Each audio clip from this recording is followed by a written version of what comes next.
günlük planlaşdırma olur bugünkü dərsimiz. Planlaşdırma prosesi marsil yanaşma olaraq nəticədən planlamadan istifadə olunur. Nəticədən planlama müvafiq ardıcıllıq nəticələrin, yəni əvvəlcədən müəyyənləşdirilməsidir ki, biz bunu sizlərlə deməli ümumi təlim nəticələrini keçərkən dedik ki, deməli nəticələri neynəmişik? Həm də bunu nəticə yönümlülük prinsipində kurikulumun, milli kurikulumun nəticə yönümlülük prinsipində keçmişdik ki, nəticələrimizi əvvəlcədən müəyyən etməliyik. Deyir, ardıcıllıq, nəticələri əvvəlcədən müəyyənləşdirilməsi o nəticəyə çatmaq üçün qiymətləndirmə üsulu və vasitələrin hazırlanması həmin nəticələrə çatmağa xidmət edən fəaliyyətlərin seçilməsidir. Bu yanaşma həm illik planlaşmada, həm də gündəlik planlaşdırmada öz əksini tapmışdır. Baxın, elə bil ki, burada verilibdir dərsin sonu və dərsin əvvəli. Dərsin əvvəlini başlamamışdan sonu düşünmək lazımdır. Niyə sonu düşünmək lazımdır? Yəni, sonda mən şagirdlərim əldə nə edəcəkdir? Hansı bilik, bacarığı əldə edəcəkdir? Mən bu günlərim şagirdlərimə nələr keçəcəm? Və yaxud da ki, il ərzində şagirdlərimə nələr çatdırmış olacam. Bu bilik bacarığı sonda axım, sonda çatdırırıq. Amma əvvəlcədən planlaşdırırıq ki, nələri şagirdlərə çatdırmalı olacağımızdır ki, bu əvvəlcədən planlamadır. Və burada dərsin sonunu biz planlayırıq. Sonra buradan dərsin sonu təlim nəticəsi gəlir birinci, sonra qiymətləndirmə, üçüncü isə gələn fəaliyyətdir. Bax, nəticədən planlama bu deməkdir. Nəticədən planlama edən zaman, deməli deyir, 3 əsas məsələyə bir daha, deməli, diqqət yetirmək lazımdır. Birinci, müəllimlər, həmişə yadınızda qalsın. Təlim nəticələri gəlir, ikinci qiymətləndirmə, üçüncü isə öyrənmə fəaliyyəti. Deyir, təlim nəticələri dərsin sonunda şagirdlərə hansı bilik bacarıqlara sahib olacaqları haqqında nəticələrini əvvəlcədən müəyyənləşdirilməsidir. İkinci gələn isə qiymətləndirmədir. Şagirdlərin nəyi öyrənməsi, hansı bilik bacarıqları ilə bağlı informasiyadır, dəlil, sübut əldə edilməsidir. Yəni, planlaşdırmada müəllim necə, nəyə əsasən müəyyənləşdirəcək ki, şagirdlər nə öyrənib, nələri bilir, nələri bacarır. Bax, müəllim deyir, formativ qiymətləndirmə üçün hansı üsul və vasitələrdə istifadə edəcəyini əvvəlcədən qərarlaşdırmış olur. Üçüncü isə öyrənmə fəaliyyətidir. Müəllim və şagirdlərin verilmiş təlim nəticələrinə çatmaları üçün etdikləri fəaliyyətlər, tapşırıqlar bura daxildir. Müəllim hansı iş forma və üsullardan, metodlardan istifadə edəcəyi, öyrənmə və mühitini necə quracağını da məhz öyrənmə fəaliyyətində öz əksini tapmışdır. Müəllimlər, birdən testlərdə düşür ki, deməli, belə deyək də, qiymətləndirmə öyrənmə fəaliyyətinə aiddir. Xeyr, qiymətləndirmə təlim nəticələridir. Birinci təlim nəticəsi gəlir, sonra qiymətləndirmə, üçüncü gələn öyrənmə fəaliyyətidir. Yadınızda qalsın. Çünki öyrənmə fəaliyyətini biz nə zaman həyata keçiririk? Öyrənmə fəaliyyətin əvvəl həyata keçirdiyimiz üçün sonu biz neynəmişdik? Əvvəldən görürük. Əvvəldən gördüyümüzə görə geridən planlama daxım. Geridən planlamamızı həyata keçirərkən öz düşüncəmizdə təlim nəticələri, sonra qiymətləndirmə, üçüncü isə öyrənmə fəaliyyətidir ki, biz öyrənmə fəaliyyətindən başlayaraq, belə deyək də, ardıcıllıqla bunları həyata keçirmiş oluruq. İndi gəlin nəzər yetirək görək, dərsdə deməli, illik planlaşdırmaya nələr daxildir, gündəlik planlaşdırmaya nələr daxildir. Baxın, müəllimlər, illik planlaşdırmaya həm də prospektiv planlaşdırma deyilir. Buna diaqnostik qiymətləndirmədir, sonra tədris vahididir, saatdır, tarixdir, sonra bir də bir ilin ərzində sinifin sonu üçün təlim nəticəsidir. Sonra standartlar bura daxildir. Mövzu, resurslar, qiymətləndirmə, inteqrasiya illiyə aid edilir. Bununla bərabər gündəliyə də formativ qiymətləndirmə, iş üsulları, refleksiya, motivasiya, cəlb etmədir. Gündəlik bir dərsin mərhələsindir. Dərsdə keçiriləcək öyrənmə fəaliyyətimizdir. Bir də dərsin sonu üçün təlim nəticəsidir. İllik planlaşdırmada sinifin sonu üçün, yəni bir il ərzində şagirdə çatdırdığımız təlim nəticəsi nəzərdə tutulur.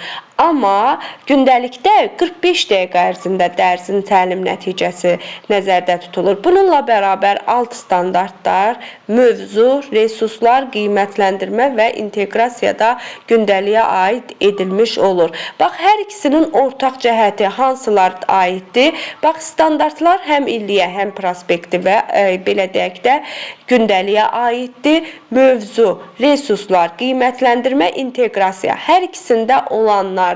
Ancaq qiymətləndirmənin formaları var. Diaqnostiklə summativ illiyə gedir. Bir də tədris vahididir. Mövzu, tarix, saat gedir bu da illiyə. Bir də sinifin sonu üçün olanda artıq illik deməli planlaşdırmaya uyğun olur. Digərləri dediyim kimi həm gündəlikdə, həm də illik qiymətləndirmədə var. Təlim nəticələri də bildik ki, nə deməkdir? Burada əsas bizim diqqət yetirəcək məqamlardan biri SMART texnikasıdır. SMART texnikası təlim nəticəsinin hazırlanması üçün lazım olan, istifadə edilən ən belə deyək də effektiv texnikadır. SMART texnikasının əsas sözlərinə baxırıq. Burada gördüyünüz kimi SMART texnikası bizim belə deyək də böyük hərflərlə yazılmış texnikanın adıdır ki, bunlara uyğun olaraq biz texnikamızı həyata keçiririk. Bax, burada deyir ki, spesifik, yəni S hərfinə uyğun olaraq. Spesifik olması müəllimlər, yəni dəqiq, məsəl üçün təlim nəticələrimi qururamsa, şagirdə əldə olunan bilik, bacarıqlar necə olmalıdır? Aydın şəkildə onlara ifadə olunmalıdır, dəqiq formada ifadə olunmalıdır. Spesifik sözünün mənası aydın, dəqiq, düzgün şəkildə şagirdlərə bilik və bacarığımın çatdırılması deməkdir. Əldə olunacağını göstərilir ki, aydın və dəqiq olsun. Spesifik sözünün mənası bu deməkdir. M hərfinə uyğun olaraq measurable, bu nə deməkdir? Yəni təlim nəticələri görürsünüz, burada tərəzi formasında qoyur. Bircə dəqiqə müəllimlər. Aşağı indi. Burada görürsünüz, bax, tərəzi qoyubdur. Mən donub, mən görmürəm heç nəyi. Donub, bir də geri qaydım. Bircə dəqiqə.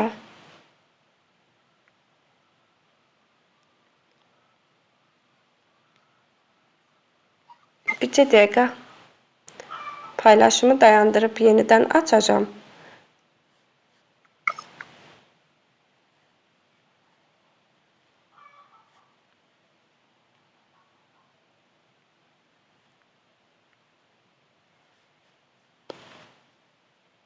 İndi gördünüz Sayal müəllim. Mən də gördüm. Bax, görürsünüz, burada tərəzi şəkili veribdir. Ölçülə bilən deməkdir. Yəni, təlim nəticələri ölçülə bilən olmalıdır. Təlim nəticəsi elə müəyyənləşdirilməlidir ki, nəzərdə tutulan bilik və bacarıqlar qiymətləndirilə bilsin.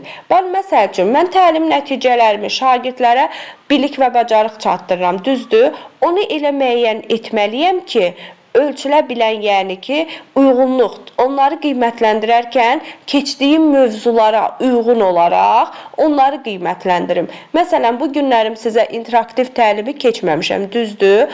Amma mən sizə interaktiv təlimi qiymətləndirmə üçün sual-cavab edirəmsə, mən burada nəyi pozuram? Burada təlim nəticəsinin ölçülə bilməsini pozmuş oluram. Yəni, sənə çatdırmamışam, nəzərdə tutduğum bilik bacarığı çatdırmamışam. Amma bunu qiymət qiymətləndirirəmsə, bax burada ölçülməm nə olur? Pozulmuş olur. Bax, ölçülmə sözü varsa, yəni qiymətləndirmə ilə uyğunluq təşkil edir. Ölçülmə qiymətləndirmə formasında gedir. Sonra ikinci deməli A hərfinə olan deməli hədəfə çatmaq deməkdir. Achievable. Əldə oluna bilən, yəni qoyulmuş hədəfə çatmaq nə asan, nə də çətin olsun. Məqsəd normadan bir qədər çətin, şagirdin çalışaraq əldə edə biləcəyi səviyyədə olmalıdır. Bax, biz belə deyək də, bilik bacarığa şagirdi çatdırarkən elə çatdırmalıyıq ki, məsələn, hər bir mövzunu sual-cavabı çox çətin qoya bilmərik. Çox çətin qoysaq, şagird hədəfinə çata bilməz və yaxud da ki, çox asan formada da qoya bilmərik. Şagirdi hədəfə çatdırmaq üçün sualımızın qoyuluşudur, verdiyimiz bilik bacarıqdır ki, nə asan olmalıdır, nə də çətin olmalıdır ki, şagirdlərimiz hədəfə çata bilsin. Yəni, əldə edəcəyi bilən səviyyədə ola bilsin. Digər isə realistikdir. Realistik nədir? Real imkanları nəzərə alınmalı, yəni təlim nəticələri, mövcud resursları, öyrənmə mühitini nəzərə alaraq realistik, ağlabatan şəkildə çıxarılmalıdır. Yəni düzgün formada, ağlabatan şəkildə olsun. Time frame. Time framedə müəllimlər vaxt, müddət deməkdir. Müəyyən vaxt müddətin nəzərə alınması, mümkün qədər yəni təlim nəticələrini hansı müddətdə əldə olunduğunu göstərən xüsusi bir vaxt təyin edilməlidir. Burada məqsədə çatmaq üçün lazım olan addımların atılması, kifayət qədər vaxtın ayrılması deməkdir. Bax, bu bizim smart texnikamızdır ki, biz illik və gündəlik planlaşdırma edərkən bundan istifadə etməliyik. Yəni, bilik bacarıq çatdırarkən dəqiq, aydın formada, onların qiymətlərini ölçərkən düzgün formada çatdırdığımız bilik bacarığa uyğun olaraq ölçməliyik, qiymətləndirməliyik.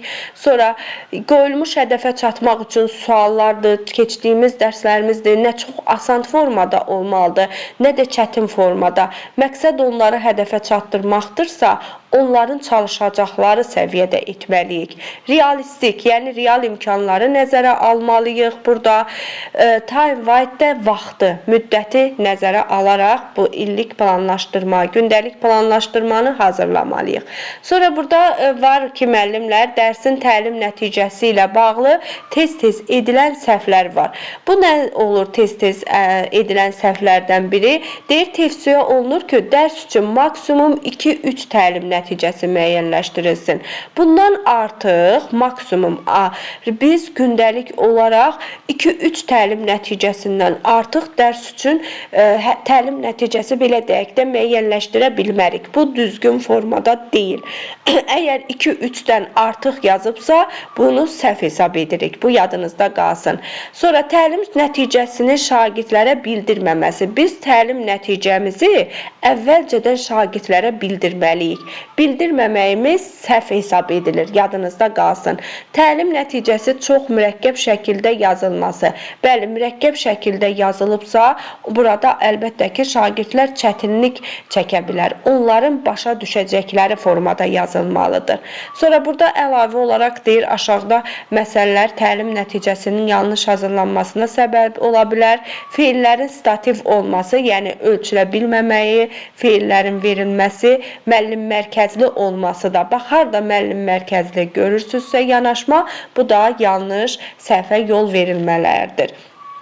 Burada müəllimlər qiymətləndirmə meyarlarının müəyyənləşdirilməsi veribdir. Yəni ki, biz qiymətləndirmə meyarlarını necə müəyyənləşdiririk?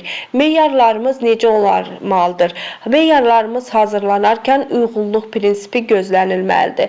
Bayaq ki, dedim, uyğun olmalıdır. Məsələn, keçdiyim mövzulara uyğun da mən sizlərlə qiymətləndirməmi aparmalıyam. Hansı mövzumu keçmişəmsə, ona uyğunda qiymətləndirmə aparmalıyam. Sonra yazıb ikinci aydın və spesifik olmalıdır. Aydın və başa düşülən formada. Qiymətləndirmədə suallar hazırlayıramsa, bilik bacarığım varsa, çatdırıramsa şagirdlərə, ona görə qiymətləndirmə aparıramsa, aydın və düzgün şəkildə aparmalıyam. Burada veribdir sonraki meyarlar obyektiv qiymətləndirmə imkan verməklə ölçülə bilən olmalıdır.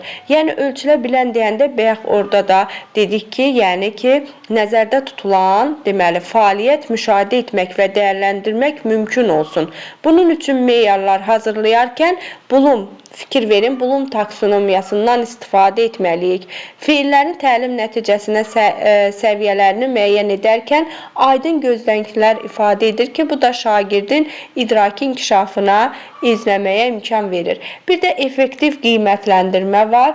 Bu prosesi aparmaq təmin edir. Qiymətləndirmə meyarları şagirdlərin işini dəyərləndirmək və onları inkişafa yönəltmək, konstruktiv rəy bildirmək üçün əsas rolu oynayır. Bax, şagirdlərlə əks əlaqə qururuq. Bu fəaliyyətin stimullaşdırılmasını da belə deyim də ondan əlaqələndirim ki, biz pedaqoji proseslərdə var ki, fəaliyyətin stimullaşdırılması edərkən onlara fəaliyyətin stimullaşdırması üçün onlara effektiv qiymətləndirməliyik, konstruktiv rəy verməliyik. Necə? Yəni işlərinə düzgün şəkildə rəy verib, səhvlərini düzəltməsi üçün şagirdlərin özlərin yönətməliyik. Bax, bunu yadınızda saxlayın. Şagirdi səhvlərini üçün düzəltməyə yönəldiriksə, bu effektiv qiymətləndirmədir. Məsəl üçün, bugün şagirdlərim tapşırığı işləyib, hər hansısa bir şagirdimdir. Baxıram şagirdimi, əks əlaqə qururam, rəy verirəm ona. Baxıram ki, şagirdimin səhvləri var. Mən burada desəm ki, sən bütün dərsi səhv işləmirsən, götür, səhvlərin çoxdur. Artıq burada şagirdi neynirəm? Yönətmirəm. Sadəcə olaraq göndərirəm ki, səhv işləmirsən. Bu formada olan qiymətləndirmə yanlış qiymətləndirmədir. Mən şagirdlərə səhvlərini ona çatdıraraq, məsələn, deyirəm ki, sənin burada 4 dənə bunlar səhvindir. Həm də bu səhvlərini, bax, deyirəm, yenidən get işlə və səhvlərini düzəlt. Onlara effektiv qiymətləndirmə budur ki, onlara istiqamət verdim ki, öz səhvlərini düzəltsinlər, yenidən işləsinlər. Bax, bu həm düzgün rəy vermədir, konstruktiv rəy, həm də effektiv qiymətləndirmədir ki, burada şagirdlərə yönləndirmə olur. Bax, qiymətləndirmə meyarlarımız budur ki, bunları meyarları müəyyənləşdirərkən düzgün formada müəyyənləşdirməliyik. Bu da həm illik, həm gündəlik planlaşdırmada öz əksini tapmış olur.